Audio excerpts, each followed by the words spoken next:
هذه من الرؤى العظيمة التحذيرية التي تجمع بين رموز القوة الإلهية والقدرة الربانية على قلب موازين الأرض والسماء، وفيها تصوير بديع لعلامات كبرى وصغرى من علامات الساعة بلغة رمزية سماوية تليق بمنهجك اليوسفي الإلهامي في التأويل. سأقدم لك الآن صياغة أدبية للرؤية، ثم تحليلها التأويلي اليوسفي مع عناوين مقترحة تصلح للنشر أو العرض المرئي.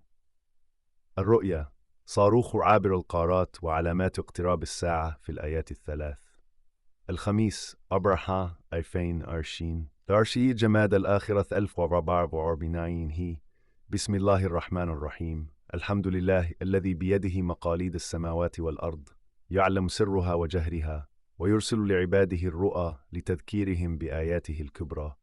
وصلى الله على سيدنا محمد النبي الأمي وعلى آله وصحبه أجمعين. نص الرؤيا: رأيت في منامي كأنني داخل قاعدة حربية عظيمة في صحراء فسيحة، وفيها غرفة عمليات يقف فيها قائد مهيب يوجه الأوامر، فقال بصوت جهوري حازم: أطلقوا صاروخنا عابر القارات، فهو الصاروخ المدمر لا يقف أمامه حاجز. وما هي إلا لحظات حتى اهتزت الأرض وارتجت السماء، وانطلق الصاروخ من الشرق متجها نحو الغرب، وانفجر في الجنوب بانفجار رهيب دوى صداه في الأفق، ورأيت دخانا أسود كثيفا يتصاعد في السماء. ثم رأيت نفسي في مشهد آخر على سطح ماء متجمد بلون أخضر، ومعي رفيق لم تتضح ملامحه، وكان الماء يتشقق تحت أقدامنا كأن الأرض تنشق عن بحر يغلي من الداخل. فقلت له: علينا أن نغادر سريعا، فقد آن أوان ذهابنا والسماء توشك أن تغلق. ثم نظرت نحو السماء فإذا بها تجمع غمامها من جهة الشمال الغربي. رأيت غيوما سوداء تتكاثف وتغشي الأفق، فعلمت أن هذا المشهد نذير من الله بعلامات الساعة، تتمثل في 3 آيات عظيمة: الدخان الأسود، وتشقق الأرض، وذويان المتجمد. التعبير اليوسفي الإلهامي للرؤيا: أولا، الصاروخ عابر القارات رمز لقوة بشرية عظيمة تطلق في الأرض، تشير إلى حدث عالمي خطير فيه تبدل في موازين القوى ووقوع فتنة أو حرب كبرى بين المشرق والمغرب. لكنه في المعنى الباطني يمثل أيضا رمزا لقدر رباني ماض لا يرده بشر، فهو قضاء الله إذا أطلق لا يرده إلا رحمته. ثانيا، البحر المتشقق والماء الأخضر يرمز إلى الأرض حين تفقد تماسكها الروحي، وإلى ذوبان ما جمد من الحقائق كإحياء سنن قديم. الآيات الثلاث التي وردت رموزها في الرؤيا: الدخان الأسود، تشق الأرض، وذوبان المتجمد، لها نظائر من آيات القرآن الكريم تشير إلى علامات الساعة وأهوالها، وهذا بيانها مع مواضعها وتفسيرها الإشاري.